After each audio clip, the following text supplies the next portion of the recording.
O Senhor esteja convosco. Ele está no meio de nós. Anúncio do Evangelho de Jesus Cristo segundo Mateus. Glória a vós, Senhor. Naquele tempo, disse Jesus: Sim, Pai, eu te bendigo, porque assim foi do teu agrado. Todas as coisas me foram dadas por meu Pai. Ninguém conhece o Filho, senão o Pai, e ninguém conhece o Pai, senão o Filho, e aquele a quem o Filho quiser revelá-lo. Vinde a mim, vós todos que estáis aflitos, sob o fardo, e eu vos aliviarei. Tomai meu jugo sobre vós e recebei minha doutrina, porque eu sou manso e humilde de coração, e achareis o repouso para as vossas almas. Porque meu jugo é suave e meu peso é leve. Palavra da salvação. Glória a vós, Senhor.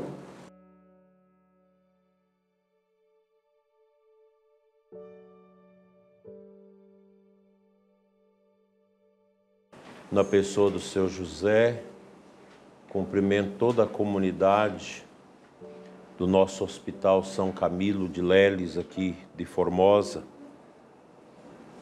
agradecido por ser este hospital um sinal também de Deus e da Igreja na nossa cidade de Formosa. Hospital que faz parte de toda essa rede de trabalho dos padres camilianos aqui no Brasil e fora do Brasil. Uma alegria poder estar com vocês, médicos, enfermeiros, atendentes, servidores desta casa nos mais diversos trabalhos. E o nosso olhar, o nosso coração nesta tarde bonita se volta para os que procuram esta casa para o alívio de seus sofrimentos. Os doentes, os pacientes que vêm a esta casa, desde o pobre até as pessoas mais abastadas, das crianças aos idosos, enfim, de todas as classes sociais que vêm aqui, na confiança dos valorosos trabalhos aqui exercidos para amenizar as suas dores. Quero saudar também aqueles que nos acompanham através de nossas mídias, esta reflexão. Quando nós entramos num hospital, a gente tem uma sensação própria, como aquela que nós temos no fórum, ou no banco, ou na igreja. São lugares que têm um universo simbólico próprio que atinge o nosso psiquismo. O hospital sempre é um lugar que nos faz olhar para a nossa transitoriedade. E o hospital ele é muito ligado também à questão do cemitério. Quando nós vamos ao cemitério, a gente pergunta. Essas perguntas tremendas que séculos e séculos estão na cabeça das pessoas, nas nossas cabeças. Quem somos, de onde viemos e para onde vamos. Vocês, médicos, enfermeiros, atendentes, vocês lidam com as dores, com os infortúnios das pessoas. E muitas vezes nós perguntamos, mas por que a doença? Por que as pessoas sofrem? Por que uma criança nasce com o cérebro aberto ou o intestino aberto, exposto? Por que as pessoas sofrem? Pessoas que estão bem, de repente, passam mal e até morrem. Na semana passada, ou melhor, nessa semana mesmo, na quarta-feira passada, Eu celebrei a missa em Divinópolis, uma missa de Crisma, igreja enorme, em construção, uma igreja muito bonita, cheia. A igreja apinhada de gente. Uma liturgia linda, porque tinha um jovem no órgão da igreja, executando peças clássicas, cantos clássicos da nossa igreja. Ao final da missa, até um pouco emocionado por aqueles cantos tão bonitos, agradeci àquela equipe. E aquele menino que no órgão dava a unção da missa, no outro dia foi, pela tarde, adorar Jesus. E adorando Jesus na Eucaristia sozinho, morreu. A gente não sabe a causa, né?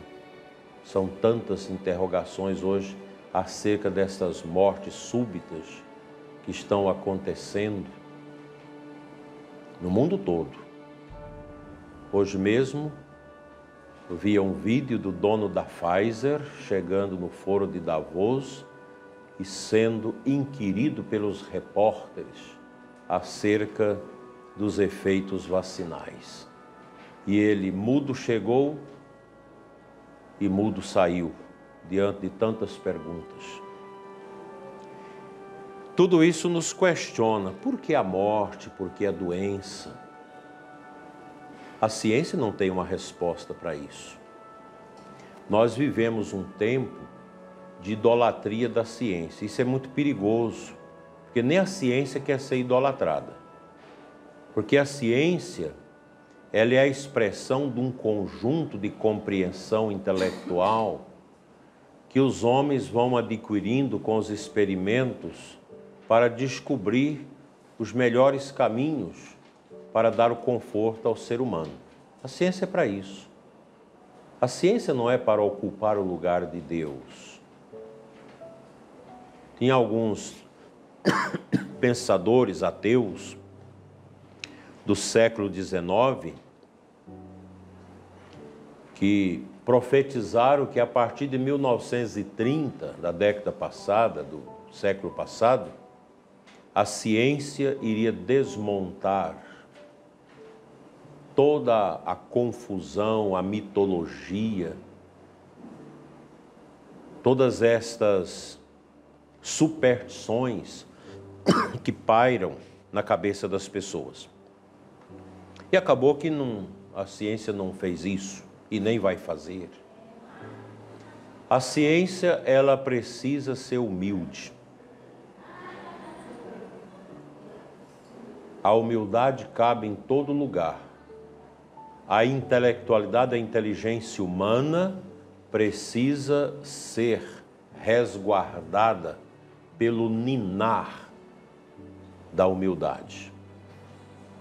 A ciência nunca pode calçar o sapato alto do orgulho, porque ela vai sempre encontrar com seus próprios limites. E a gente sabe disso.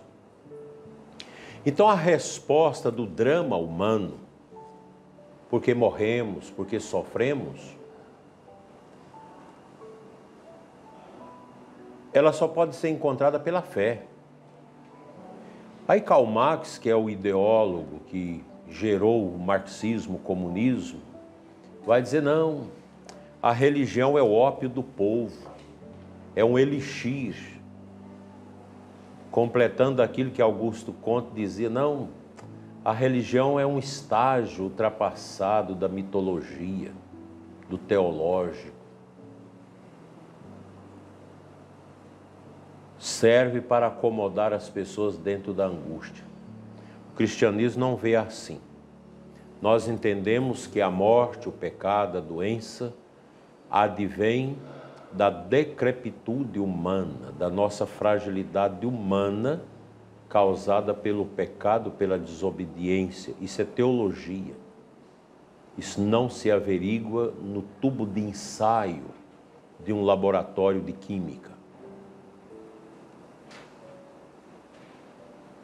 Há coisas na nossa vida que estão fora do alcance da averiguação.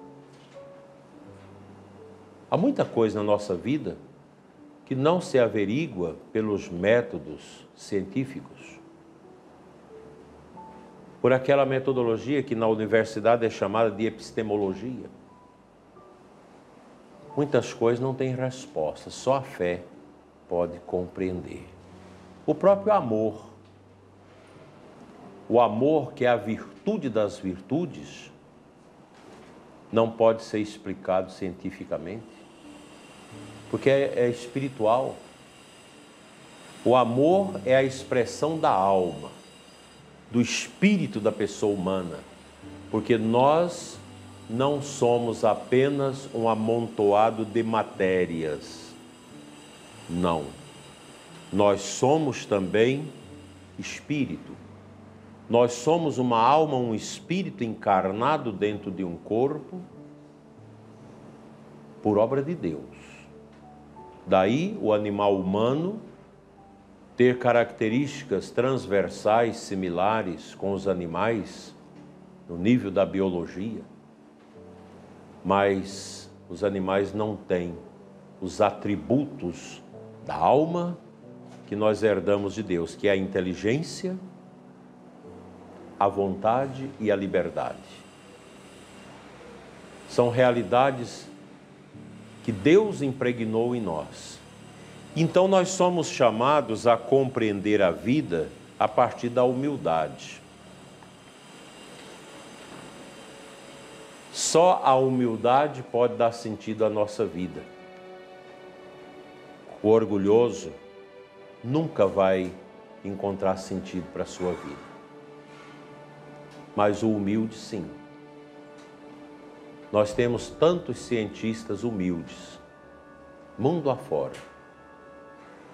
Gosto de citar o cientista James Collins, que eu acho que ainda é vivo, o maior geneticista do mundo, o maior entendido de engenharia genética americana, a quem coube a tarefa de coordenar o estudo do genoma humano. Ele é um evangélico, um cristão. Ele reza. Quando esteve no Brasil, aí há uns 20 e poucos anos atrás, a revista Veja fez uma entrevista com ele e o repórter, esses repórterzinhos que não sabem nem fazer pergunta para quem é inteligente, que é uma vergonha aqui no Brasil isso. Quando vão perguntar as coisas para a gente sobre a igreja, dá até vergonha. O repórter da Veja perguntou: por que o senhor é cristão? Por que o senhor acredita em Deus se o senhor é um cientista renomado? A máxima autoridade em genética no mundo. E ele foi bem lacônico. E o que isso tem a ver? Eu não me torno menos cientista pela minha fé. A ciência e a fé andam juntas. Se o médico é capaz de descobrir, pelas suas intuições e o conhecimento obtido na academia da universidade, o diagnóstico das doenças, é porque há aí uma iluminação divina na sua mente. Deus dá essa iluminação. Santo Agostinho chama isso de iluminatio, iluminatio Dei, a iluminação divina. Que Santo Agostinho é um platonista, que estuda a filosofia de Platão, o mundo perfeito das ideias, e ele atribui todo aquele paganismo da filosofia de Platão a uma nova diretriz iluminada pela graça de Deus. O que Platão compreende, que o mundo das ideias é o retrato das sombras deste mundo, Santo Agostinho vai dizer: não, o mundo das ideias é Deus, é a graça que ilumina esse mundo, que ilumina a mente humana para compreender. Então nós somos chamados a compreender. Vocês que lidam com os doentes, é bonita a atitude de um médico que se estende sobre o doente, para averiguar, para fazer os toques, as escutas, para medir a pressão arterial. Então, isso é um gesto bonito, é um gesto samaritano, da enfermeira que vara a noite sem dormir para cuidar dos doentes. Ao menor sinal, está ali presente na cama, às vezes aquela pessoa doente, e ela se inclina para aplicar um soro, para tirar um esparadrapo que está incomodando. Isso é atitude samaritana. Daí o hospital, ele é um lugar de solidariedade, de amor. Isso é bonito. E um hospital cristão, católico como o nosso, ganha ainda um parâmetro maior. E vejam que no centro desta casa nós temos uma capela, com o Santíssimo Sacramento do altar, presente aqui 24 horas, que o doente que tem condição de sair do seu quarto e vir orar, ele pode vir. O médico passa aqui para pedir iluminação divina, para dar o diagnóstico acertado, porque na vida do médico não há coisa mais terrível que os médicos sempre preocupam com ele, que é o erro médico.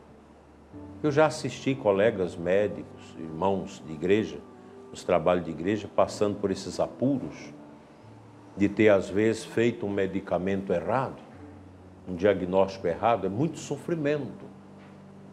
E o médico lida com essas possibilidades porque ele é humano.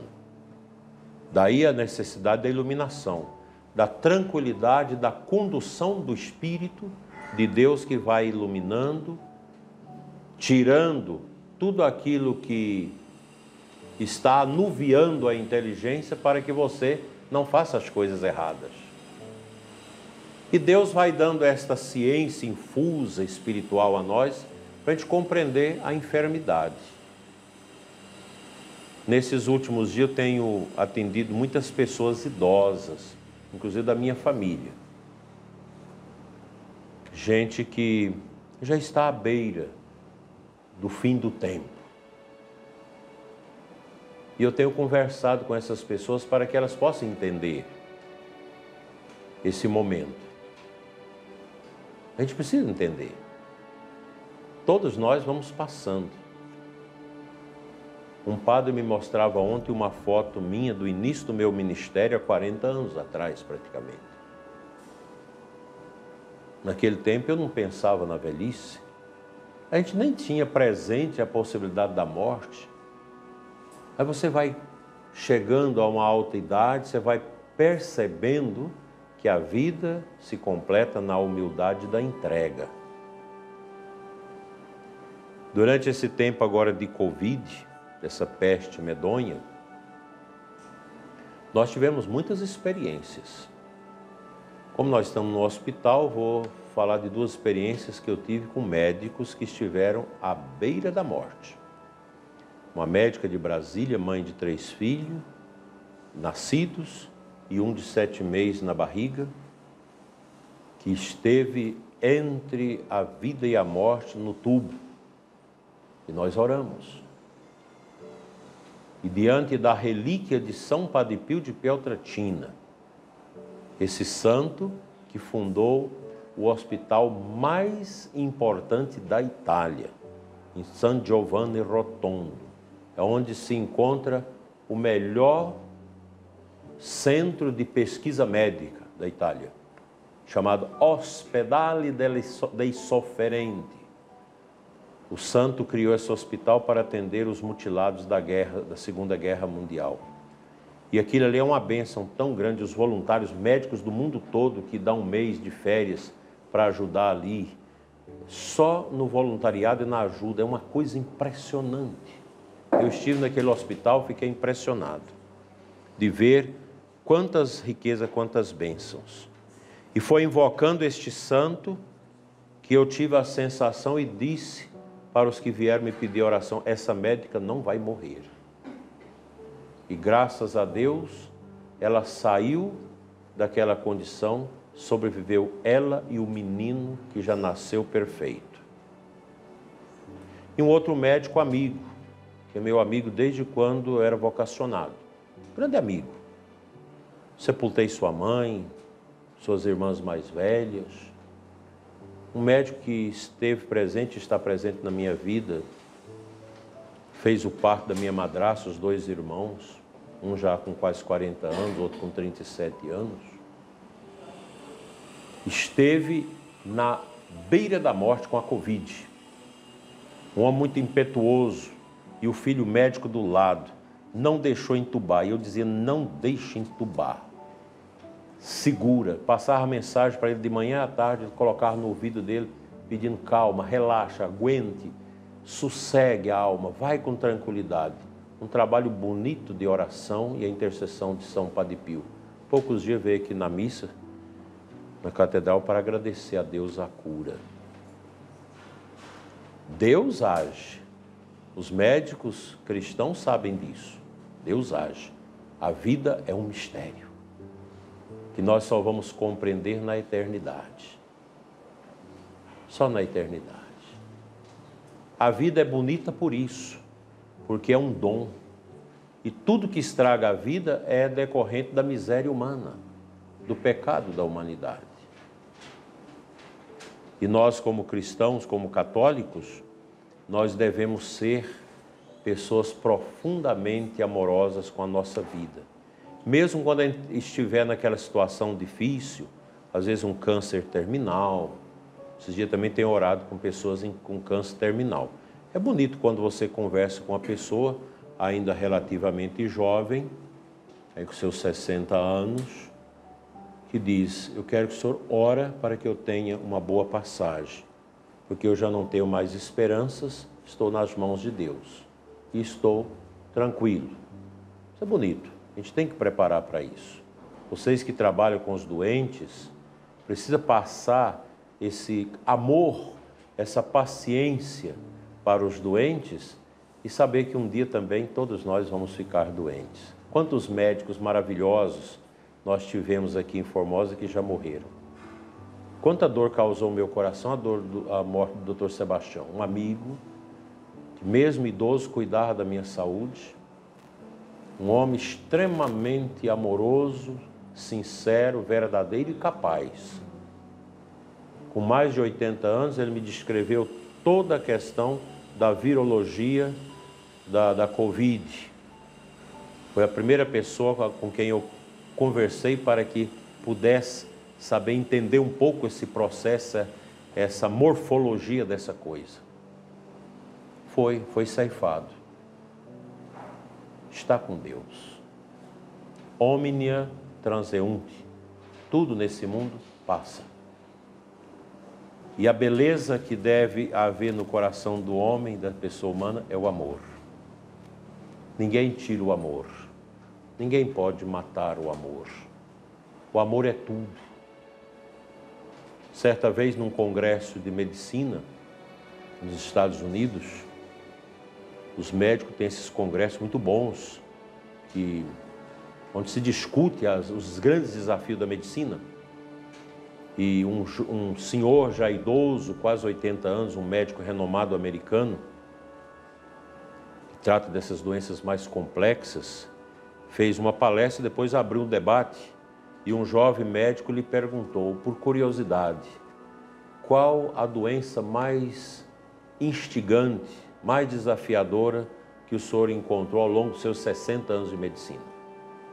Quase 60 anos.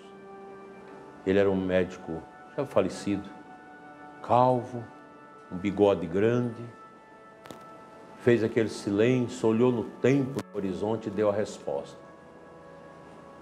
O meu irmão, você é um médico que está começando. A pior doença que eu achei até hoje é a falta de amor. Onde não tem amor, a doença é pior. Vocês que lidam com os doentes sabem disso aqui no hospital. O doente que tem fé, o doente amoroso, é fácil de tratar dele. Não reclama, é tranquilo, colabora. Por isso até sara melhor do que os outros. O doente orgulhoso, arrogante, com familiares da mesma estirpe, é um trabalho duro. Quantas vezes o médico é importunado pelos parentes do doente orgulhoso, que são também orgulhosos, que quer dar o diagnóstico, que às vezes quer invadir até uma sala de cirurgia. A ignorância. O mundo é ruim por causa disso.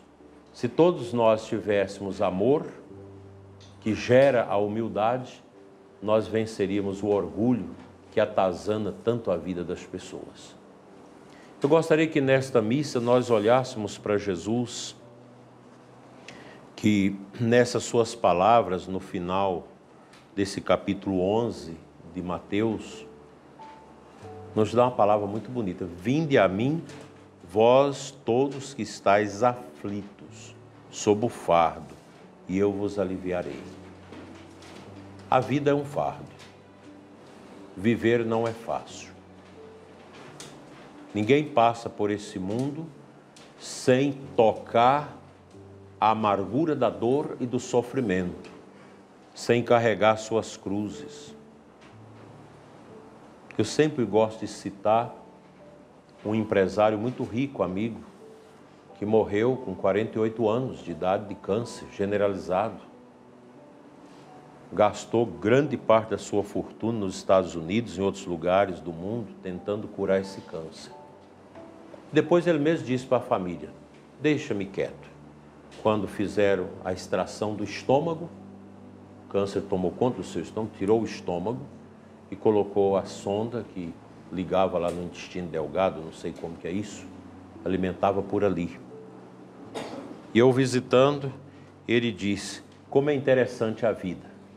Ele refletindo: eu tenho dinheiro para comprar a comida dessa cidade, cidadezinha pequena de 6 mil habitantes, eu tenho dinheiro para comprar toda a comida da cidade, que eu não posso comer.